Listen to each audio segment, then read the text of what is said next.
할렐루야. 11월 4일 목요일 원포인트 큐티 시간에 함께 하신 성도님들을 주님의 이름으로 환영하고 축복합니다. 이 시간 하나님께서 우리에게 주신 말씀은 누가복음 9장 1절에서 17절까지의 말씀입니다. 우리 한 목소리로 합독합니다. 예수께서 12제자를 불러 모으사 모든 귀신을 제어하며 병을 고치는 능력과 권위를 주시고 하나님의 나라를 전파하며 앓는 자를 고치게 하려고 내보내시며 이르시되 여행을 위하여 아무것도 가지지 말라. 지팡이나 배낭이나 양식이나 돈이나 두 벌 옷을 가지지 말며 어느 집에 들어가든지 거기서 머물다가 거기서 떠나라. 누구든지 너희를 영접하지 아니하거든 그 성에서 떠날 때 너희 발에서 먼지를 떨어버려 그들에게 증거를 삼으라 하시니 제자들이 나가 각 마을에 두루 다니며 곳곳에 복음을 전하며 병을 고치더라.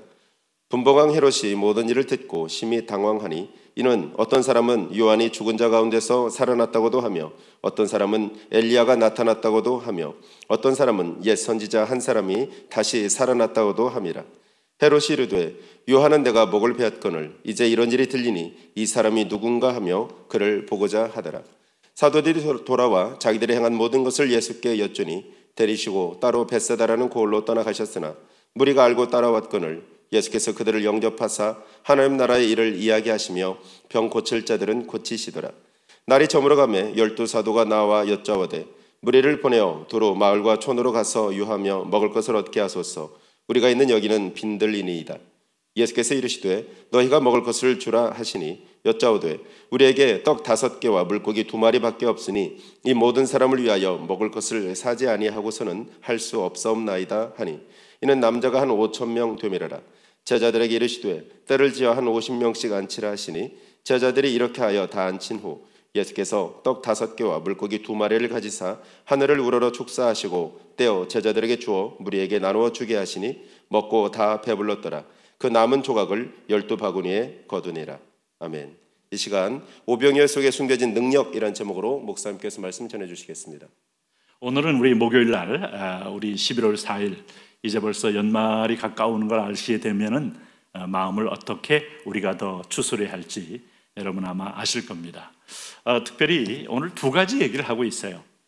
누가복음 9장 1절에서 17절 사이에 12제자를 파송하시는 예수님 모습, 그 다음에 이른바 오병이어의 기적이 2가지 나오는데 이 본문 안에서 보시면은 우선 중요한 것은 1절에 오늘 12제자를 불러 모으셨다는 예수님. 그러니까 예수님이 이 땅에 오신 목적은 제자를 세워서 파송하기 위한 목적이에요. 교회는 그리스도의 몸이기 때문에 그와 유사한 똑같은 삶과 행동을 하는 겁니다. 사람을 불러 모아 소위 무리를 불러 모아, 무리는 특정한 여러분 수도 세지 않습니다. 영어에서는 그냥 카운틀리스라고 해요. 수도 셀 수 없는 무리. 이런 무리들은 바벨론의 한 무리일 수 있고 블레셋의 한 무리일 수 있고 또 에돔의 한 무리일 수 있고 죽어도 존재 가치가 없는 무리들이 있어요. 그러니까 하나님과 코드가 맺혀지지 않는 인생은요 존재 가치가 없습니다. 몸값이요 아주 천양지차와 같이 다릅니다. 여러분 축구 선수 가운데 소위 말해서 영국의 리그에서 뛰고 있는 프로 선수들 보면 세계적인 몸값이죠. 그러나 우리 동네 골목 축구에서 잘한다고 해봐야 누가 몸값을 쳐주나요? 여기는 제로요, 여기는 마이너스요. 오히려 동네에서 시끄럽다고 내쫓을지 모르지만 세계에서 공을 잘 차면 아주 영국 전체를 들었다 놨다 할 만큼 어마어마한 연봉을 받는 것처럼 하나님하고 코드가 맺힌 사람만이 몸값이 있어요. 이걸 제자라 그럽니다. 제자는 소명을 받는 거예요. 그러니까 소명의 DNA를 갖는 거예요.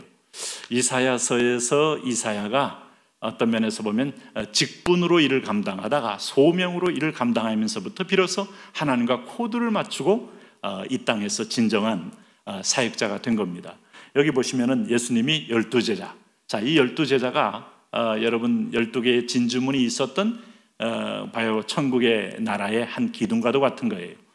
이스라엘 백성들이 광야 행진할 때 오늘 우리가 성전을 중심으로 12지파 12제자, 12개의 진주문 할 때 이 4라는 숫자와 3이라는 숫자는 완전수입니다. 4는 땅의 수요, 동서남북을 가리키는 수요, 하늘의 수 4를 곱하는 순간부터 천국의 하나님의 그 완전한 백성을 상징하는 거예요. 그래서 12 곱하기 12 하면 144인데 여기에 10에 3승 하면 14만 4천은 하나님의 선택된 그의 제자들을 다 가리키는 거예요. 그래서 이걸 상징이지 이걸 문자적으로 14만 4천 명만 구원받는다 이렇게 이단들이 얘기했다가 넘으니까 이제 그 소리 쏙 들어가고 하는데 그렇게 상대적으로 왔다 갔다 하는 게 진리가 아닙니다.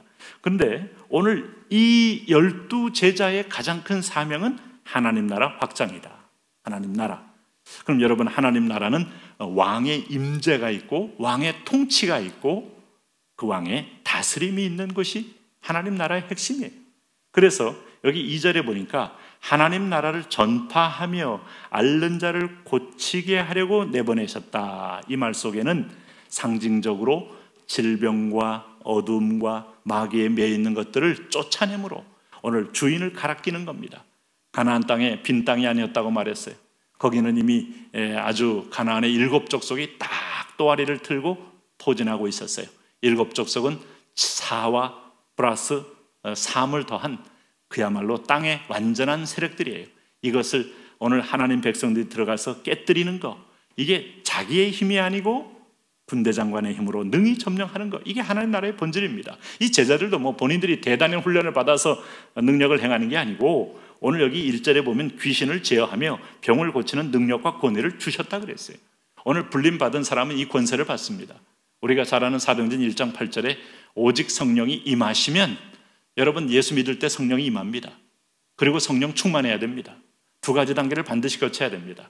임할 때 충만할 수도 있고 오늘 임하고 난 다음에 충만을 그 다음에 받을 수도 있어요. 근데 문제는 임하면 권능을 받습니다. 여기 권능은 이런 동일한 권능이 다 포함되어 있어요. 귀신을 제어하며 병을 고치며 능력과 권위가 있어요. 하나님의 권위, 신적 권위가 있다 이 말이죠. 그러면서 주님은 이들에게 있어서 정말 하나님이 보이지 않는 세상에서 너를 보호하고 공급하고 먹이는 걸 체험해라. 그러니까 여기 3절에 여행을 위하여 아무것도 가지지 말라. 지팡이나 배낭이나 양식이나 돈이나 두보릇을 가지지 말며 어느 집에 들어가든지 거기서 머물다가 거기서 떠나라. 누구든지 너희를 영접하지 아니하거든 그 성에서 떠날 때 너희 발에서 먼지를 떨어버려 그들에게 증거를 삼으라 해서 아주 우리가 아무것도 없지만은 모든 것을 가진 자처럼 가서 영적 권위를 가지고 선포해라 하는 겁니다. 세상의 물량에 위축되지 말고 바벨론의 화려한 문명에 기죽지 말고 오늘 안 믿는 사람들의 화려한 어떤 패션에 너희가 위축되지 말고 천국의 하나님의 통치를 선포해라. 그리고 영접하지 아니하면 이게 먼지를 떨어버리는 것은 그 마을에 부정한 것을 털어버리듯이 떨어버리고 그들 앞에 떨어진 먼지가 그들에게 왔다 갔다 하는 걸 증거하게 될 거다. 결코 하나님의 심판대 앞에서 변명할 수 없게 될 거다 하는 거예요. 그래서 전도는 이런 면에서 실패가 없어요. 가서 전해서 안 믿으면 먼지 떨면 돼요. 그리고 믿으면 예비된 사람이 이 성중에 내 백성이 믿고 돌아오는 겁니다. 그 사람이 천국 백성이 되는 거예요. 그럼 하나님 나라가 확장되는 겁니다. 그 역사를 위하여 오늘 제자들을 파송하는 겁니다. 그럼 저와 여러분을 오늘 주님이 불러서 이 훈련을 시켜서 훈련 안 받으면 연단을 시켜서 파송합니다. 제가 말씀드렸잖아요. 훈련은 그래도 이게 코스가 있기 때문에 말씀을 차근차근 그래도 멘토가 멘토리를 향하여 말하지만 연단은 그냥 광야에서 하나님이 휘몰아치는 겁니다. 그래서 훈련받는 게 좋아요. 네. 오늘 그렇게 되니까 6절에 제자들이 나가 각 마을에 두루다니며 곳곳에 복음을 전하며 병을 고쳤다 하는 겁니다. 이것이 이 제자들이 하나님의 능력을 얻고 가서 선포하고 명령하고 말씀대로 시행하니 능력을 행하는 분은 하나님이시더라. 모세가 지팡이로 반석을 치니 물이 나오게 하시는 분은 하나님이시다. 반석을 명해도 물이 나오게 하시는 분은 하나님이시다. 착각하면 안 돼요. 내가 그냥 2번을 너희들 위하여 물을 내랴, 이게 자기가 마치 내는 것처럼 그렇게 여러분 지팡이만 가지고 때리기만 하면 나올 줄로 착각하면 안 돼요. 모세는 그렇게 오버하다가 율법은 여기서 그만하고 하나님이 은총의 자리에, 은총이 있는 자리, 은혜, 전적인 하나님의 은혜지 율법의 의로 되는 것이 아니다 이 말입니다. 그럴 때 이제 그 제자들을 몰고 가시다가 날이 저물매 여기 12절에 보니까 12서다가 나오 여짜오되 이제 무리를 보내어 두루 마을과 촌으로 가서 유하여 먹을 것을 얻게 하소서. 우리가 있는 곳은 빈들이니이다. 이렇게 이제 제자들에게 돈의 전대를 넣지 말고 그냥 나가라고 하신 주님, 모든 것의 공급자가 광야에 있다, 하늘에 있다, 우리의 보이지 않는 상태에 있다. 여기 똑같은 걸 시험하시는 거예요. 여기 빈들입니다. 아주 베이컨 필드예요. 텅 빈 공간 같은 들리에요. 여기서 어떤 먹을 걸 구할 수 있겠어요? 황무지인데. 그럴 때 예수님이 13절에 너희가 먹을 것을 주라. 여러분, 이게 하나님의 능력이에요. 우리도 아무것도 먹을 게 없고 나도 굶주려 쩔쩔매는데, 나도 지금 한 주일간 살다 보니까 부족하고 죄성 때문에, 연약 때문에, 허물 때문에 견딜 수 없는데 너희가 이 사람들을 섬겨라. 내 능력 아닙니다. 나의 의 아닙니다. 그냥 순종할 때 나타나는 하나님의 의요, 하나님의 공급이요, 하나님의 축복인 거예요. 오늘 하나님의 제자된 사람들은요, 다 이런 청지기들이에요. 스튜어드, 청지기. 너희가 먹을 걸 줘라 할 때 빌립이 깜짝 놀라잖아요. 제자들이 화들짝 놀라잖아요. 우리도 먹을 것 없는데 이 많은 사람들을 어떻게 먹이겠습니까? 예수님 왜 그러십니까? 너희 중에 떡 가지고 거 있느냐? 도시락 가지고 거 있느냐? 다 안 내죠. 어린아이가 낸 거 가지고 축사하시면서 주님이 공급하는데 주는 건 너희가 줘라. 이게 우리에게도 특권을 주고, 우리에게도 면피를 세워주고, 우리에게도 영광에 참여하게 해주고, 그러나 내가 하는 거 아닙니다. 그러니까 어디 가서 여러분 규모 보고 놀랄 것도 없고, 이 교회를 또 이렇게 설립한 분들 가운데서는 정말 아무것도 없는 데서 큰 교회당을 짓고 이러면서 하나님을 체험한 분도 꽤 많아요. 정말 성령이 일하시면 다 아름다운 거예요. 정말 도저히 불가능한 상황에서 거기다가 IMF가 또 와가지고 모든 게 올 수 없다는 상황 가운데서도 하나님의 반전과 기적으로 이를 이루신 분들이 또 있어요. 하나님은 어떤 때는 그거를 제거할 때도 있지만 세울 때가 더 많죠. 이렇게 해서 너희가 먹을 걸 줘라 하는 거예요. 오늘 주님께서 17절에 먹고 다 배불렀더라. 자, 사명받은 사람은 먹는 거 입는 거 쩔쩔매고 다니는 게 아니라 직접적인 공급자 주님을 바라보고 가는 겁니다. 오늘도 그 주님을 의지하면서 공급을 누리시기 바랍니다. 하나님, 그 축복의 주인공 되게 하여 주옵소서. 예수님 이름으로 기도합니다. 아멘.